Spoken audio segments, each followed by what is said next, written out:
જાણ્યા એ જ છે કૃષ્ણ છે આપ, તેથી નિત્ય પ્રત્યે ધરી પ્રીત, પૂજે પ્રત્યક્ષ ઈષ્ટ નિરીત. ગામ પાસે સરોવર એક, તેમાં ઉપજે કમળ અનેક.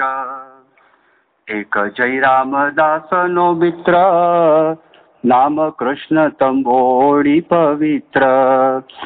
બંને નિત્ય સરોવરે જઈ, આવે અધિક કમળ ફળ લઈ. લાવી શ્રી હરિ આગળ ધરે, પ્રભુ ભાવથી ભક્ષણ કરે. ભગવાનનો પૂર્ણ પ્રતાપ જાણી એમને થયું સાક્ષાત ભગવાન આપણને પ્રાપ્ત થયા છે. એમને પ્રત્યક્ષ પોતે ત્યાં આગળ એમની પૂજા કરતા, એમની સાથે પ્રેમ કરતા. અને આ વર્ણન કર્યું છે કે જો પ્રત્યક્ષ ભગવાન મળ્યા, ભગવાનને થાળ ધરાવવાનો હોય તો પહેલા નીલકંઠને થાળ ધરાવતા અને પછી ઠાકોરજીને થાળ ધરાવતા. એટલી બધી દ્રઢતા એમના અંતરની અંદર થઈ ગયેલી હતી. એ ગામની પાસે એક સરોવર, એ સરોવરમાં ઘણા બધા કમળ થતા હતા. અને જયરામદાસ તો એક મિત્ર હતો કૃષ્ણ તંબોળી કરીને, બંને આ સરોવરની અંદર એ લોકો કમળ કાકડી લેવા માટે જતા અને કમળ કાકડી લઈને નીલકંઠને ખાસ આપતા, ધરાવતા, એ બધું કામ કરતા. હવે આગળ નીલકંઠ વર્ણી પોતે વાત કરે છે, તમારી સાથે મારે પણ સરોવરની અંદર આવવું છે અને સરોવર જોવું છે. એની આપણે વાત સાંભળીએ. એક સમે ઘન શ્યામજી, એમ ઉચર્યા ધરીને ઉમંગ. કમળ કાકડી કારણે, અમે આવશું ત્યાં તમ સંગ. ત્રણે મળીને ત્યાં ગયા, મહા મોટું સરોવર જાય. ફરવા લાગ્યા નીરમાં, એક ત્રાપા ઉપર ચડી ત્યાં. એક વખત નીલકંઠ વર્ણી અને બંને આ કમળ કાકડીને કારણ માટે ત્યાં આગળ સરોવરની અંદર એક તરાપામાં બેસી અને સરોવરમાં પોતે વિહાર કરવા લાગે છે. શોભે કેવા હરિ તે સમે, જેમ ક્ષીરો દધી મોજાર. શેષ ઉપર આસન કર્યું, અજહર સમીપ ઉદાર. કમળ કાકડી કોડથી લઈ લઈ જમે જગવંદ. વિનોદ કરતા વિધ વિધે, અતિ ઉર ધરે આનંદ. તે વખતે નીલકંઠ વણી કેવા લાગતા હતા, જેમ ક્ષીરસાગરની અંદર શેષશાહી ભગવાન, એની પાસે હર અને અજ, બ્રહ્મા અને શિવ પોતે ઊભા હોય. અને જેવા એ શેષશાહી ભગવાન ક્ષીરસાગરની અંદર શોભતા હતા, એવી રીતે નીલકંઠની અંદર પણ આ સરોવરમાં પોતે શોભતા હતા. એમ કરતા કરતા કમળ કાકડી ખાતા હતા, વિનોદ કરતા હતા. લોકો જેમ નૌકા વિહાર કરવા માટે જાય, એ બધો આનંદ તો નીલકંઠ વણી આ બંને જણને એ કરાવે છે. સામો તટ બહુ દૂર છે, અતિ અગમ્ય છે વળીએ. શ્રી હરિએ તટ ભણી, સજ ત્રાપો ચલાવ્યો તે. પાછા વળો હવે મહાપ્રભુ, એમ મુખે કહે છે મિત્રો. વાત ન માની વિઠ્ઠલે, એક કરવા દિવ્ય ચરિત્ર. શ્રી હરિએ સુધાર્યું, તેનો જન શું જાણે મર્મ. બ્રહ્માદિક નવ કરી શકે, એવું અકળ કૃષ્ણનું કર્મ. ત્રાપો તે સામે તટ ગયો, ત્યાં ઉતર્યા ત્રણ વીર. ચાલો વિચરીએ વન વિશે, એમ બોલ્યા શ્યામ શરીર. મિત્ર કહે હે મહાપ્રભુ, ત્યાં છે ભારી ભયંકર વન. રીછ ને વાઘ વરુવસે જન જાય નહીં તે હસ્તાન તે સુણીને કહે હરી તમે તજો ને મનથી ત્રાસ આપણને તે શું કરે જેવો વસે સદા વનવાસ. આમાં ભગવાનને સંતના ચરિત્ર કળવા બહુ મુશ્કેલ છે. આપણે ગુજરાતીમાં એક કહેવત છે, એક પંથ દો કાજ, પણ ભગવાન માટે તો એક પંથ અનંત કાજ. એ સરોવરમાં જયારે દાખલ થાય તો તે વખતે મિત્રોને વાત તો કરી નથી. એવું કીધું કમળ કાકડી માટે હું આવું છું. કમળ કાકડી ખાધી હશે, આનંદ કરાવ્યો, દિવ્યતા દેખાડી, પણ એમના મનની અંદર એક બીજો વિચાર હતો. એ સામા કાંઠા ઉપર કોઈ દિવસ આ લોકો ગયા નતા, કારણ કે એ કાંઠા ઉપર ભયંકર વન હતું અને એ વનની અંદર બધા રાની પશુઓ, ત્યાં વાઘની વાત કરી, રીંછની વાત કરી, એ બધા પશુઓ ત્યાં આગળ રહેતા હતા. અને જોતાની અંદર ત્યાં આગળ તરાપો પહોંચી ગયો. નીલકંઠ ઉતરી ગયા. ઉતરીને વાત કરી તમે પણ અહીંયા ઉતરો. એ તો ઉતર્યા, પણ પછી કીધું કે આપણે જંગલની અંદર ફરવા માટે જઈએ. તો નીલકંઠને વાત કર્યા, ફરવા માટેની જગ્યા નથી, અહીંયા આગળ તો બધા રાની પશુઓ રહે છે. ત્યારે શ્રીજી મહારાજે વાત કરી, પશુઓ આપણને શું કરી શકવાના હતા, એવી એમને વાત કરે છે. અને વાત કરીને નીલકંઠ વર્ણી એમને તર્ક આપે છે. હવે તર્ક કેવો આપે છે, હવે આ તર્ક તો આપણે જાણીએ છીએ તોય આપણે ના જઈએ. હવે જે તર્ક આપે છે એ લોકોને મનમાં થયું હશે, પણ કેટલો બધો વિશ્વાસ એમને હતો તો એમને પોતે આગળ કર્યું.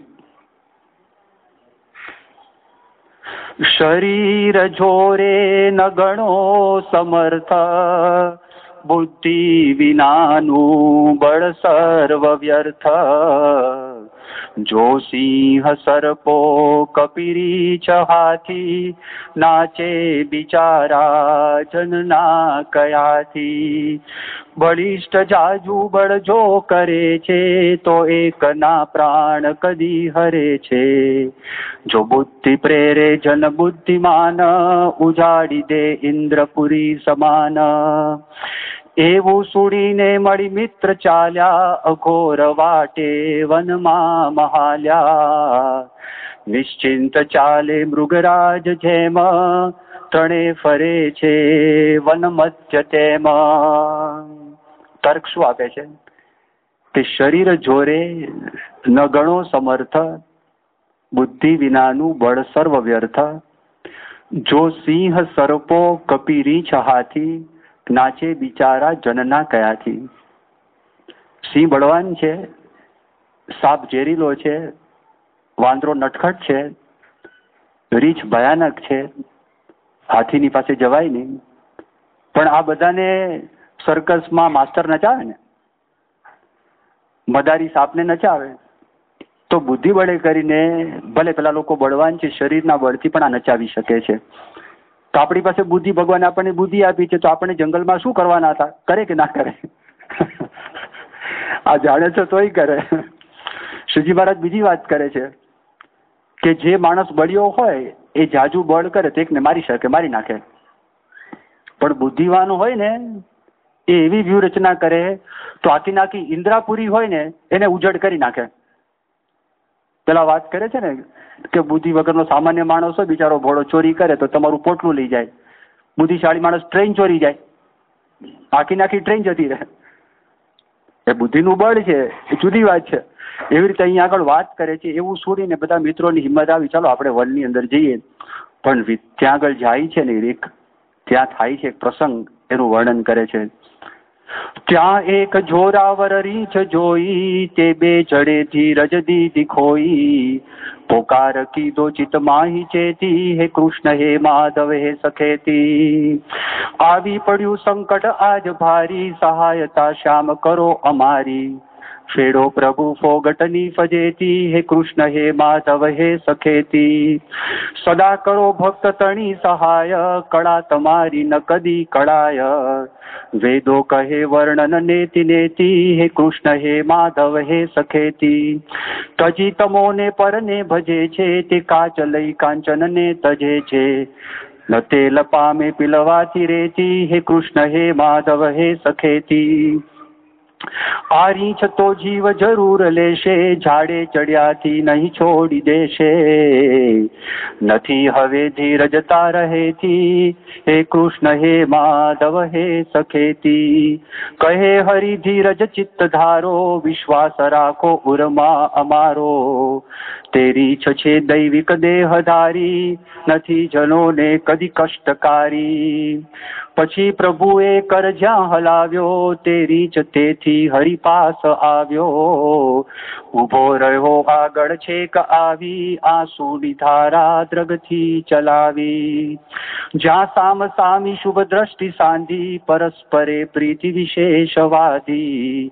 દયા ધરી એમ કહ્યું દયાળે, થશે તમારું શુભ અલ્પકાળે.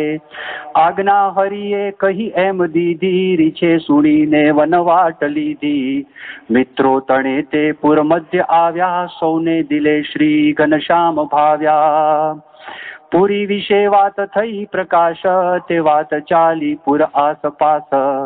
વ્યાપી રહે સૂર્ય પ્રકાશ જેમ, તે વાત સર્વત્ર જણાઈ તેમ. નીલકંઠે ના પાડી પણ રીંછ આવ્યો એટલે કૃષ્ણ તંબોડી છે. રામદાસ તો ગભરાઈ ગયા, ભગવાનને પ્રાર્થના કરવા લાગ્યા, તમારા વગર અમારો કોઈ ઉદ્ધાર કરી શકે એમ નથી. તમારી કળા અકળ છે, બ્રહ્માદિક પણ તમારી કળામાં મોહ પામે છે, તો તમારી કળા અમને સમજાય કેવી રીતે, પણ તમારા સિવાય ઉદ્ધાર નથી. ભાગી જઈએ ને ઝાડ ઉપર ચડી જઈએ તો પણ રીંછ છે ને ઝાડ ઉપર ચડી શકે. રીંછ ચડે એ ઊંધે, એ પૂછડું ઊંચું હોય. અરે રીંછ ચડે, પણ દીપડો છે ને, દીપડો પણ ચડે. દીપડાના મસલ્સમાં એટલી બધી તાકાત હોય, આમ સીધું સ્ટ્રેટ ઝાડ હોય ને, દાખલા તરીકે આપણે દિલગીરી લઈએ, એમાં પણ દીપડો ચડી શકે, એમાં રીંછ પણ ચડી શકે. એટલે હવે તો નક્કી અમને મારી નાખશે. ત્યારે કીધું મારો વિશ્વાસ રાખો, આ દૈવી છે, તમને કાંઈ નહીં કરે. નીલકંઠ ઈશારો કરે છે ભગવાનની પાસે. આ રીંછ આવે છે, આંખમાંથી આંસુ વહે છે, સામસામે દ્રષ્ટિ કરે છે, એના પર મસ્તક ઉપર હાથ મૂકે છે, એનું શ્રેય કરે છે. અને પછી કીધું કે થોડાક કાળમાં તમારું શુભ થશે, તમારું કલ્યાણ થશે. એ રીત જતો રહે છે. આ ચમત્કાર જોયો, ધાપામાં બેસીને પાછા આવ્યા. ગામમાં બધે વાત પ્રસરી ગઈ અને બધાને નવાઈ લાગી. પછી એ પૂછે છે કે આ કોણ હતો? તો તે વખતે વાત કરી કે જાંબુવાનનો મિત્ર હતો, પણ તે વખતે એમને મનુષ્ય ભાવ હતો અને એમને શંકા હતી, એટલું કચાશ રહી ગઈ હતી. એ કચાશ દૂર કરવા માટે એ ફરી વખત અવતાર ધારણ કરેલો છે. હવે એ સંબંધ થયો છે, આત્યંતિક કલ્યાણના માર્ગ ઉપર પોતે ચાલશે. એ વાત નીલકંઠ વર્ણી આ લોકોને કહે છે. વજ્યો પ્રભુનો મહિમા વધારે, આવે જનો દર્શન કાજ દ્વારે. ત્યાં એક કટાણે જય રામદાસ, પૂછે નમીને ઘનશ્યામ પાસ. કહો હતો કોણ સુરીચ એહ, સાથી જણાયો દિલગીર તેહ. કહે હરિ જે રીછ જાંબુવાન, તે મિત્ર તેનો સદબુદ્ધિમાન. કૃષ્ણાવતારે મુજને મળેલો, તથાપી સૌ સંશય ટળેલો. પછીથી પામ્યો પરિતાપ ભારી, ન ઓળખ્યો મેં હરિદેહધારી. આકાશવાણી થઈ તે હકાળ, થશે પ્રભુજી વૃષભક્તિ બાળ. તેના વળી દર્શન તું કરીશ, તેને પ્રતાપે ભવને તરીશ. હવે તજીને તનુ રીંછ તેહ, લેશે રૂડે ઘેર મનુષ્ય દેહ. ભલી રીતે મુજ ભક્ત થઈને, અંતે રહેશે મુજ ધામ જઈને. શ્રીજી મહારાજ વાત કરે છે, હવે મનુષ્ય રૂપ તું ધારણ કરીશ, અને ધારણ કરી અને પછી તને સત્સંગનો યોગ થશે અને તારું આત્યંતિક કલ્યાણ થશે. તો ભગવાન સ્વામિનારાયણ આ લોકની અંદર આવ્યા, તો આ લોકમાં ભગવાન સ્વામિનારાયણ શેના માટે આવેલા? પોતાનો સંબંધ કરાવી અને છેવટે કલ્યાણ માટે આવેલા હતા. તો એ કલ્યાણ યાત્રા એમની હતી. ગુજરાતમાં સ્થિર થયા, ધામમાં ગયા, ત્યાં સુધી પણ એમની કલ્યાણ યાત્રા હતી. આજે પણ એ કલ્યાણ યાત્રા પૂરી થઈ નથી, ગુણાતીત સંતો દ્વારા ચાલુ છે. આ પૃથ્વી પર મનુષ્ય જન્મતા રહે છે, મુમુક્ષુ આવતા રહે છે. એમના કલ્યાણને માટે આ બધી યાત્રા ચાલુ છે. એ કલ્યાણ યાત્રા વિશે આપણે કાલે વાત કરીશું. વર્ણી કહે અભયસિંહ સુણો નરેશ, વૈરાગ્યવંત જગતી હરિ છે હંમેશા. આ સ્નેહ પાશ તજીને વિચરું વિદેશ, એવું વિચારી નિશિમાં નિસર્યા જનેશ. ત્યાં કામ પતી ગયું જયરામદાસના પરિવારનું. શ્રીજી મહારાજ વિચાર કરે કે આ સ્નેહ પાશ છોડી અને અહીંથી આગલા લોકોના કલ્યાણ કરવા માટે હું વિચરણ કરું. એ કલ્યાણ યાત્રાની વાત આપણે કાલે કરીશું. શ્રી સ્વામિનારાયણ ભગવાનની જય.